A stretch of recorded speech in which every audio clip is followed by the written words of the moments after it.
Hello and welcome back to the Wandering Wind Church. We are still reading through the Life Recovery Devotional 30, 12 steps, 30 days each. And today we are on step 1, day 9. And the title of this one is Promises for Children.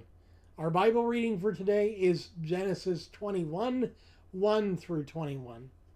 Step 1. We admitted that we were powerless over our dependencies and that our lives had become unmanageable. There is a special kind of powerlessness experienced when we are unable to take care of the needs of our children or others who are dependent on us.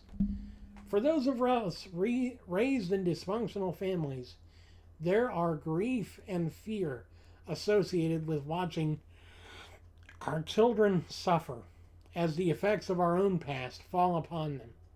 With God's help, Hagar had faced her life with Abraham and Sarah. When Sarah was finally able to give birth to her own son, she demanded that Hagar and Ishmael be thrown out of the family. In response, Abraham got up early the next morning, prepared food in a container of water, and strapped them on Hagar's shoulders. Then he sent her away with their son, and she wandered aimlessly in the wilderness of Beersheba.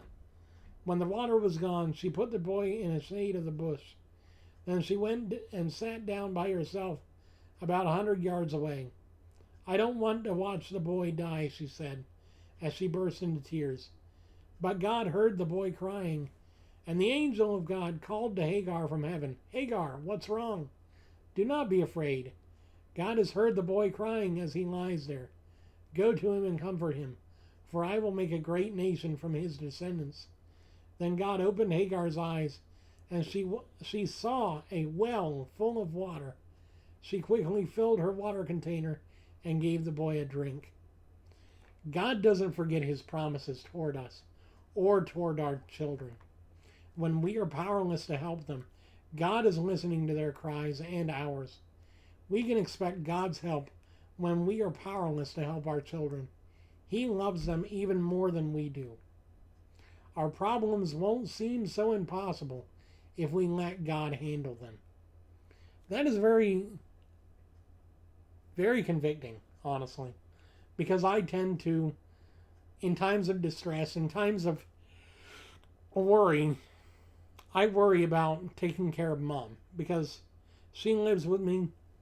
She helps me by cleaning the house, cooking meals, but also helping me to manage the bills because I'm not very money-minded yet. I'm working on that.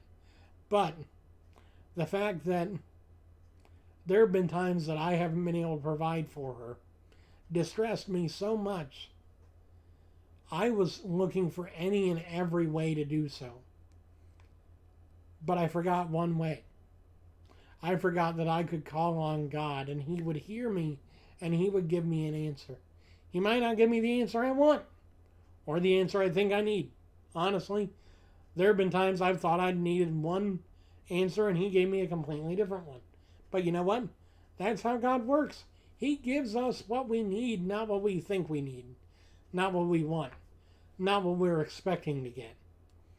God, I need a car. Please give me a new car. Instead, he might give you a friend that has a car that can give you rides places. God, I need a new house. My old house is going to be foreclosed on. I need somewhere to live. He might not give you a house, but he might give you a friend that can give you a place to stay while you get back on your feet. He might not answer you the way you want, but if you let God handle your problems, they aren't going to be something that overwhelms you. They're not going to be something that pushes you to despair. And that's what I forgot. But even in the times that I forgot that I needed to trust God and that he would keep me from despair, my mother, God bless her soul, she never forgot that because she ended up learning a very important lesson through that. Because there for a while we had no income and we weren't able to tell where our next month's rent was going to come from. And we were locked into several months contract with our apartment. So if we ended up missing too many rent payments, not only were we going to get kicked out, but we'd still be liable for those missed rent payments and the rest of the year's payments because of the contract we signed. So while I'm over here freaking out about we're not going to have a place to live, we're going to end up owing so much money, blah, blah, blah, Mom's over here going, why are you worrying? Why are you worrying? Has God ever failed to take care of us? And I'm like, well, I don't know. I don't know where he has. And Mom's like, seriously? He gave you life. And boy, was it a rough start, but he kept you alive still. I'm like, okay, fair point. So, when we let God handle our troubles, they're not going to overwhelm us. Anyway, thank you guys for watching. Thank you for listening. Thank you for subscribing, sharing, supporting the channel and the ministry in whatever way you can.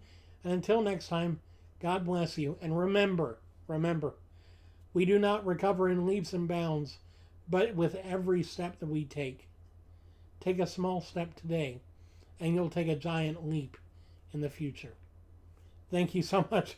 Have a wonderful day, and God bless you. I'll see you again soon.